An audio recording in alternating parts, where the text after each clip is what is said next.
Hello, Veigar V2.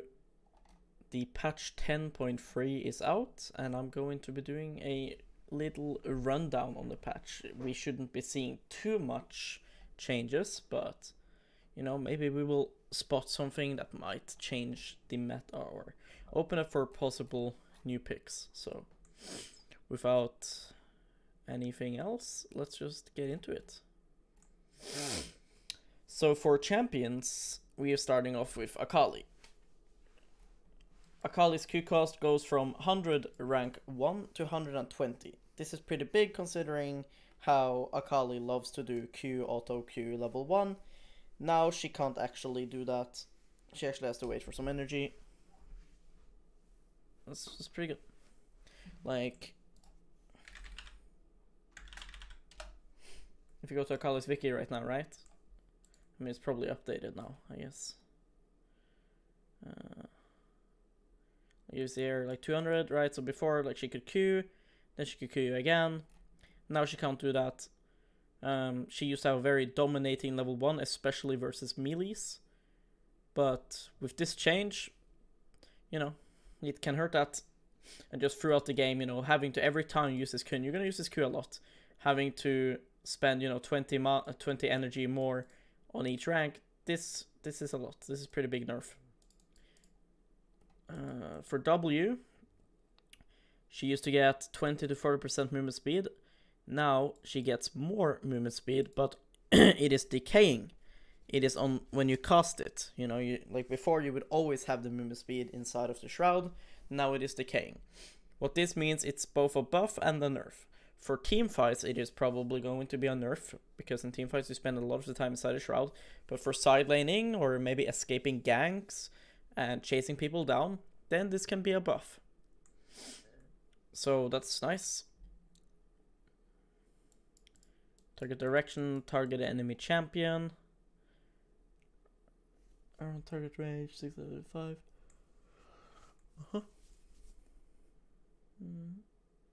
Yeah. So I mean, the biggest thing is for sure like the Q, and the W can go both ways. Yes, it's a nerf, and then it's also a buff. So, do I think this will kill Akali? Not necessarily. I think the change that they were planning on doing, where if Akali got CC'd and stuff, she would be revealed inside of her shroud. I think that would be a pretty big nerf. This, I think Akali is still playable. I think that she has a couple bad matchups. There's even some mages like Veigar that was fine into her. I don't think that she will be dead though, but her priority will go down a lot. Like right now, she often has 100% presence in pick ban. Like she's either picked or she's banned in like every game.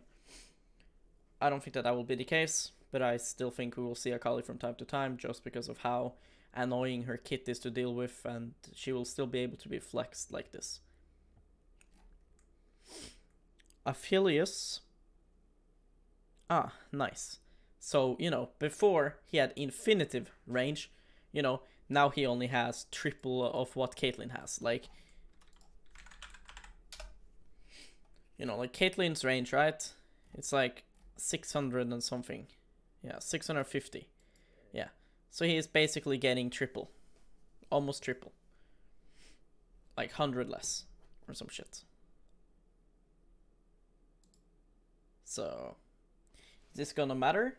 Yeah, because there are some cases, you know, where he marks you and then you take a fresh lantern or something, right? And then he auto attacks you infinitive. But this is not gonna kill Aphelios. This is not why he's broken. He has way too much things going on for him.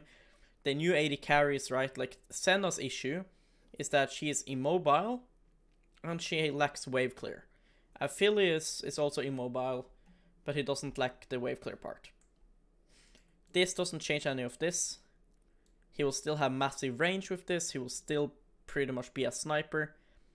The times when you don't pick Aphelios is not because of like this. So like, this nerf does not matter. Aphelios will still be strong. This does not kill him.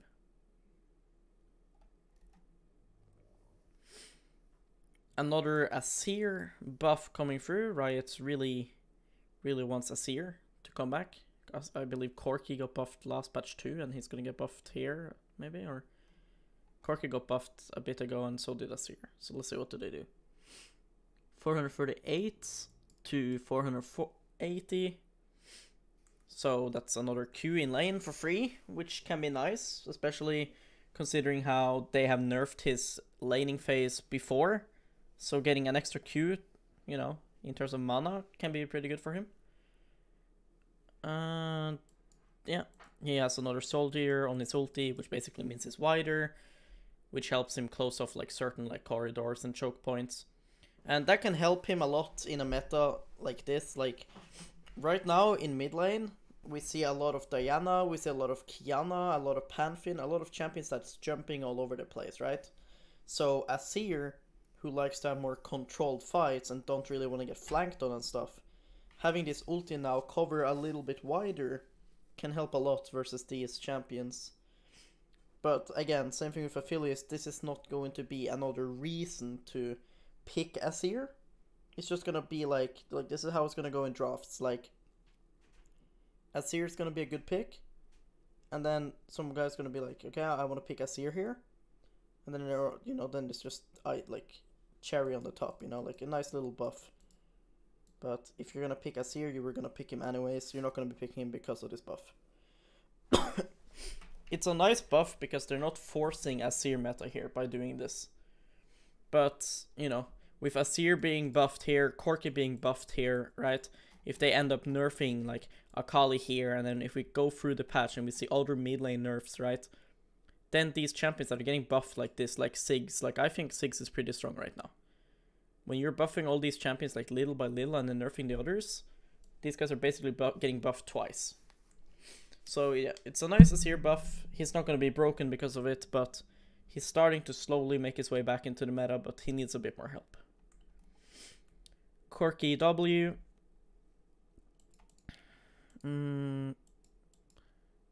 Okay, so you got 0.125 bonus AD on scaling.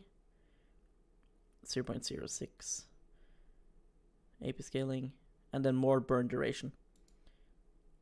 Okay, yeah, this one here is nice, and it adds a bit more crowd control as well. Yeah, this is nice. So burn duration is longer, which is good, makes it more threatening. You know, when you're Corki packaging like Baron during a river, like a Baron dance and stuff, like this can matter a lot. And again, it's just another reason to, hey, I want to play Corki here. And then, you know, he got buffed, so. But again, buffs like this isn't going to make you want to pick up Corki. It's not like when, you know, like sometimes Riot buffs a champion, adds on other aspects to their kit, or gives them a lot more numbers so that they're actually able to win certain matchups. Then you want to pick the champion because of the buff. This is more like, okay, you're already picking Corki within the draft and the game, and then the buff is just there, making the pick a little bit better. But yeah, nice. Corki gets some love. Fun champion. I like Corki. Diana gets nerfed. Okay, her mana goes down. Nothing too major, but same with Azir. This means one less Q for Diana. W, damage per orb goes down, so her wave clear is a bit less, and then her all-in is a bit less as well.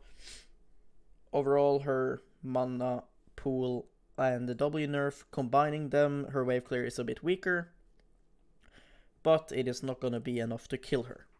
But again, what I was saying, right, when Riot does these nerfs and buffs, when they are nerfing little by little on Diana, right, and they're nerfing Akali, and then they're buffing Azir and Corki, right, Azir and Corki is getting that extra little push, because now if you're playing Azir, Corki into Diana and Akali, it's gonna be, you know, a little bit easier.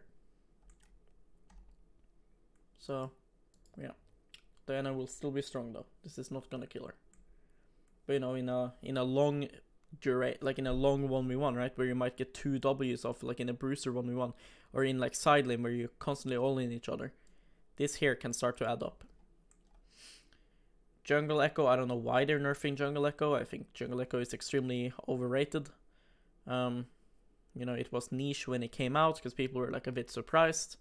But then now, like, everyone knows what Echo does. Like, you stack a wave and then he dives you. If that dive fails, well then he can't really do anything else really. Like, this champion isn't very good. If you want to play AP champions, just pick Karthus. Like Karthus is not balanced. Ezreal gets more attack speed, 1% actually, like that's pretty big. Issues just, you know, if you saw a different AD carry getting this, right, you'd be like, wow, that's so big, right? If somebody like Vayne got this, right? Because Ezreal doesn't really use attack speed in the same way like other champions does.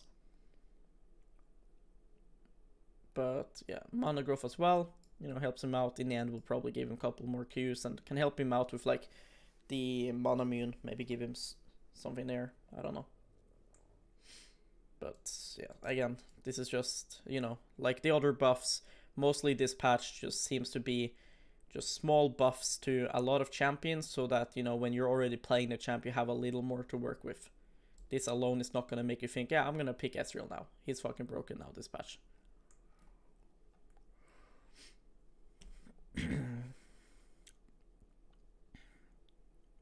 1.5 to 2 seconds. Yeah, he gets some more wave clear.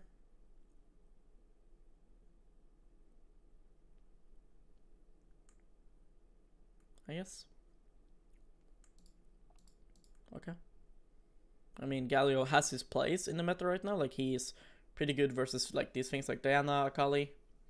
Issue is just that with Lissandra, Galio and stuff now, is that if the enemy mid laner, right, plays Diana or Akali and they have Merc Threads and Tenacity and Runes, you're not really doing that much to them. So they just end up ignoring you and just pushing. So yeah. With Jarvan being a popular pick now versus the immobile AD carries, we might see Galio Jarvan comps. But yeah, for example, like this is a bigger buff than what like this is, to be honest. But again, it's nothing huge.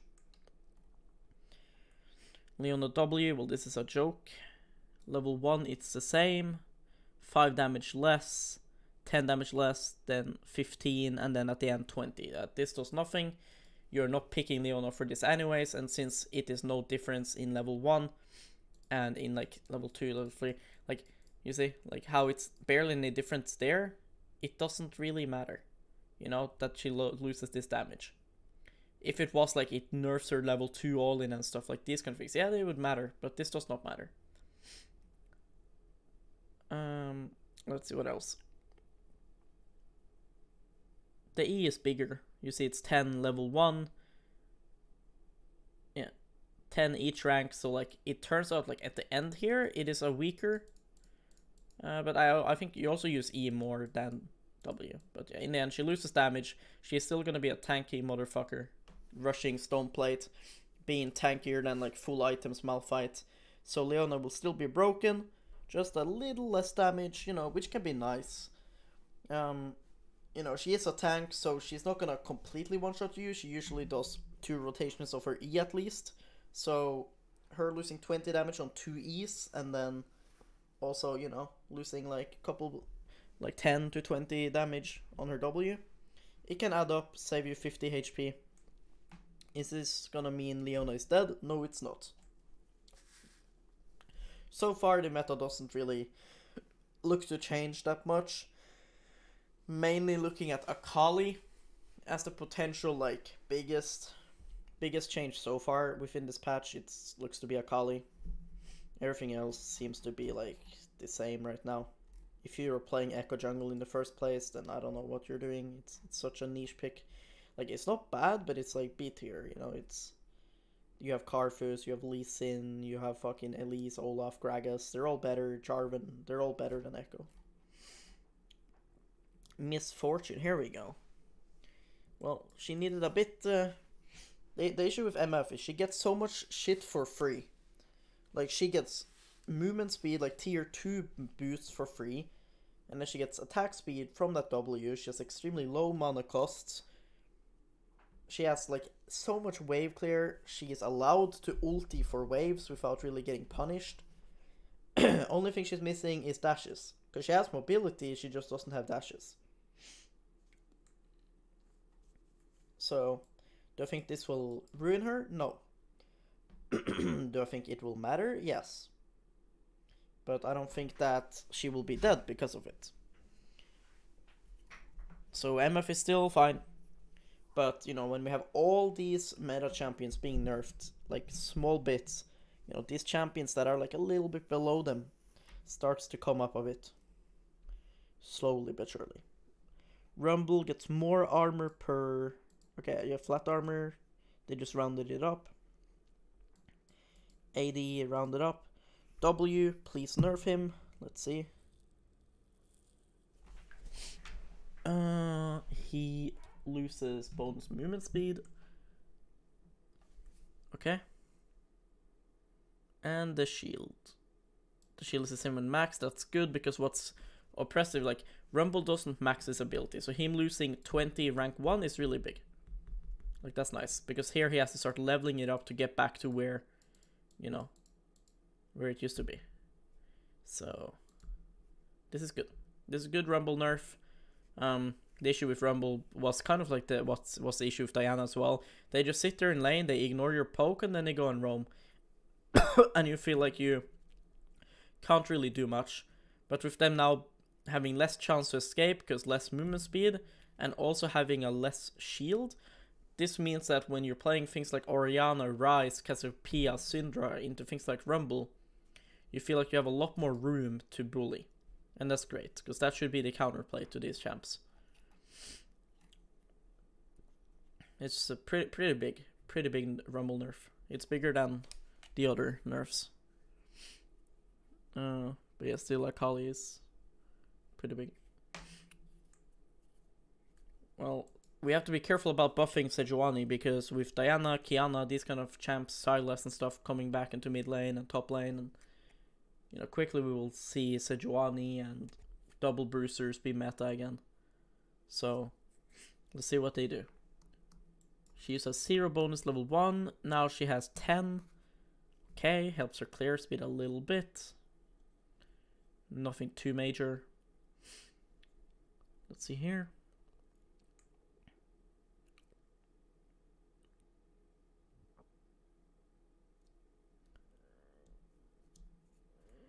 Okay. What does this mean? This means during her clear, right? Let me check. Like this, if I'm reading this right, damage from all monsters, that means jungle camps, so that's pretty big.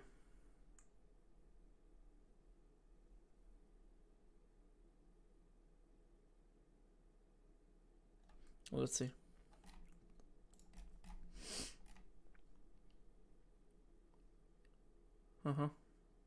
Yeah.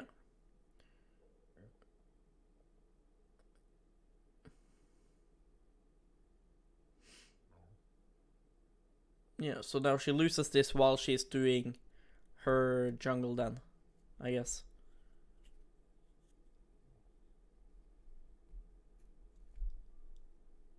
Yeah, so, you know, when she, while she's clearing, she will lose this frost armor.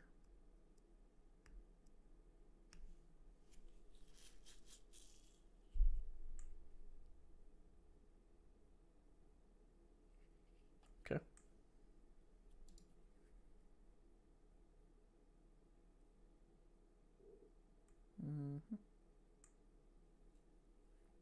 Not really sure how big of... I'm not going to talk too much about this one. I haven't really studied Sejuani, so I'm not sure like what this is really going to do. So yeah, can't really speak on this one. Hopefully they kill Senna, like this champ is not balanced.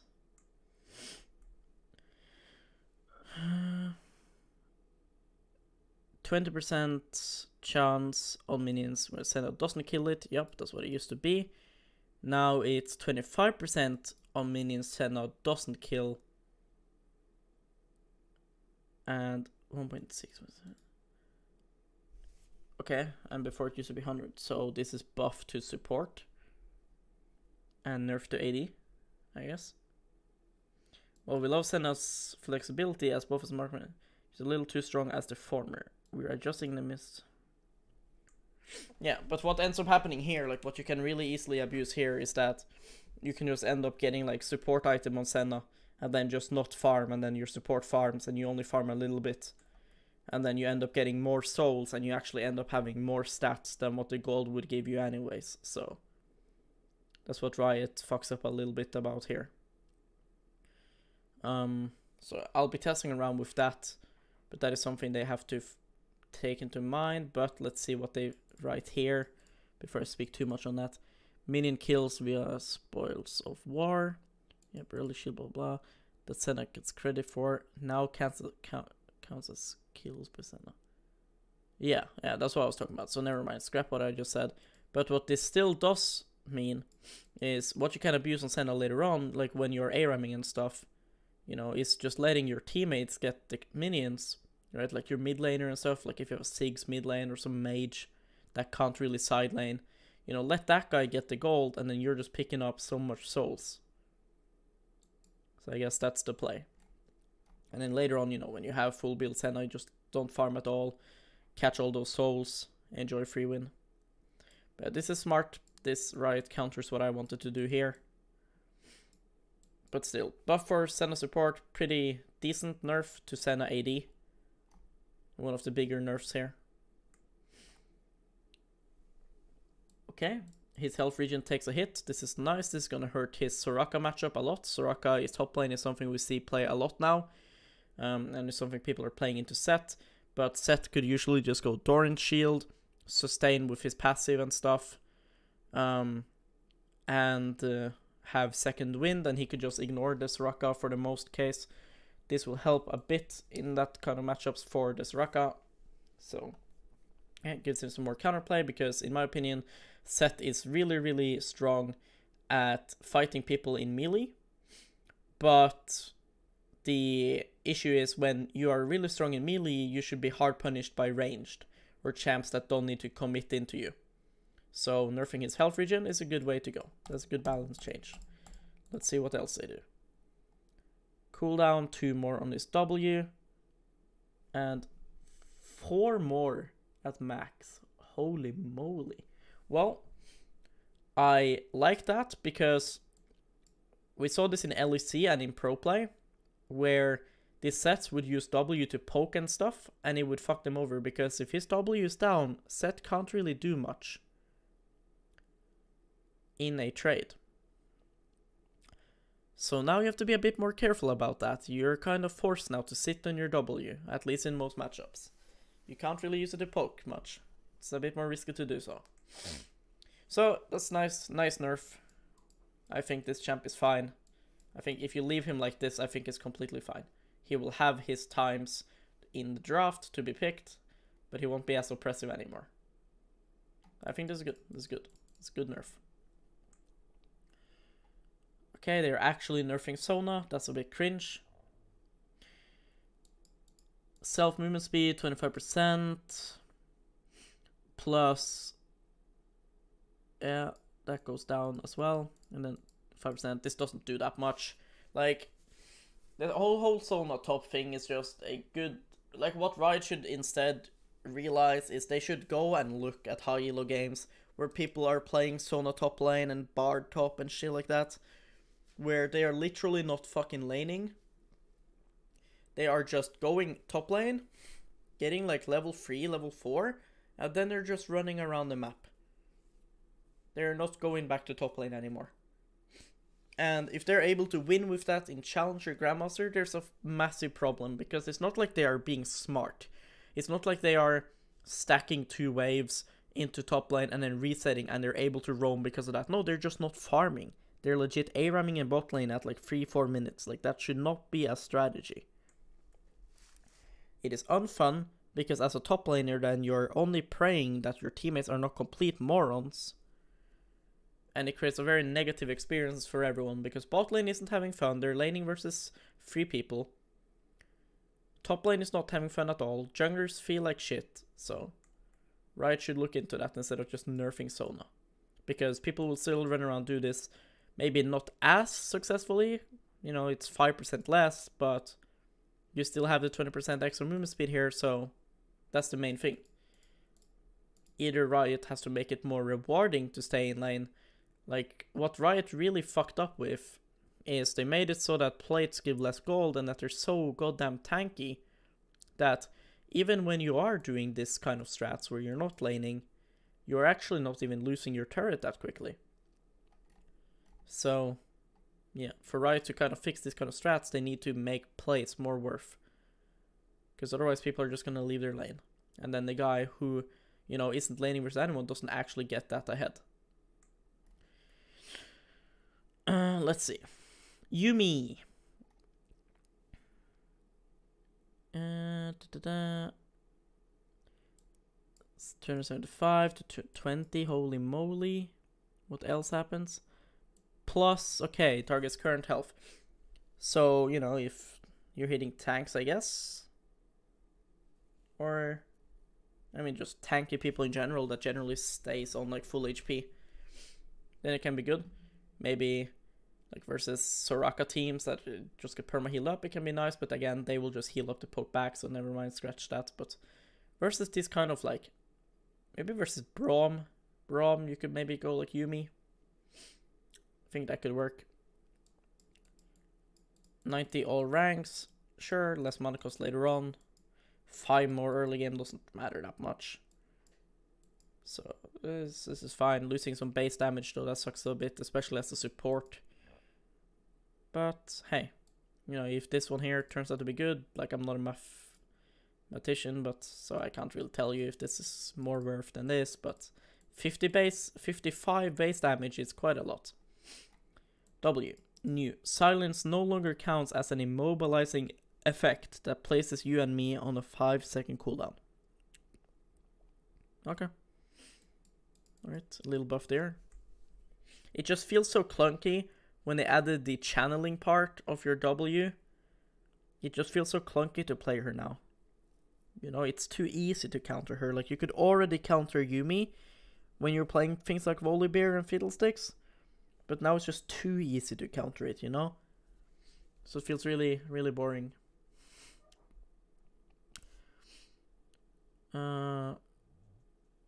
They're nerfing her E healing as well. And then only adding 0.1 ability power. Like, the issue is, right, like, as supports, you're really valuing these base stats. These base stats is what's so important. You don't care that you're getting 0.1 extra ability power scaling on Yuumi. You know? You're barely getting any AP. I know now that, you know, you get AP, like, your W is a bit better now. I know that, but until late game, these AP scaling buffs aren't doing anything. So it's, most of these things are going to be nerfs for Yuumi. Let's see what to do. These are jungle changes everyone wants.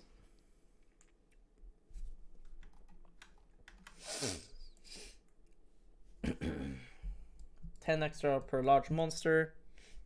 First large monster bonus XP goes down by 15.